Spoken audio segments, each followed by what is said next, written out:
Да ги надминеме разликите меѓу себните делби, да се обединиме во заедничката борба за европска држава, порача шефицата на државата Гордана Силјановска-Давкова по повод празникот 11 октомври, денот на народното востание. Благодарни на хероите за нивната надчовечка жртва. Имаме одговорност кон нив, но и кон нашите деца и внуци, да продолжиме да ја градиме македонската држава согласно идеалите што ни ги оставија во аманет. Отичувањето на татковината е важно колку и чинот на нејзиното ослободување. Секоја генерација се соочува со нови предизвици. Изминативе 33 години ние се боревме за признавање на независноста и добивање заслужено место во европското семејство и во меѓународните организации за зачувување на мирот и градење демократија.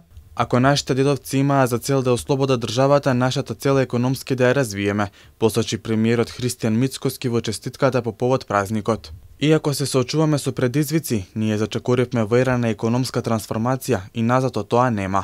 Цврсто се обврзавме пред граѓаните дека посветено, честно, одговорно ќе работиме за повторно да ја вратиме државата во рацете на граѓаните и работиме на тоа преку конкретни реформи, проекти и промени кои се клучни за рестарт на институциите и на системот.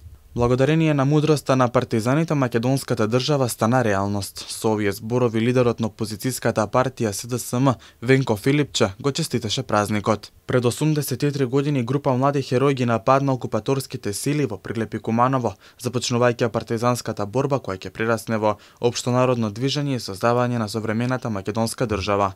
Благодарение на мудроста на партизаните, Македонија за секогаш се вброи меѓу победничките народи, а нашата држава стана реалност на политичката мапа на Европа и светот. Централните свечености по повод празникот 11 октомври, денот на народното востание, се одржуваат во Скопје, Прилепи Куманово, каде владени делегации положуваат свежо цвеќе пред спомен обележјата на ослободителите.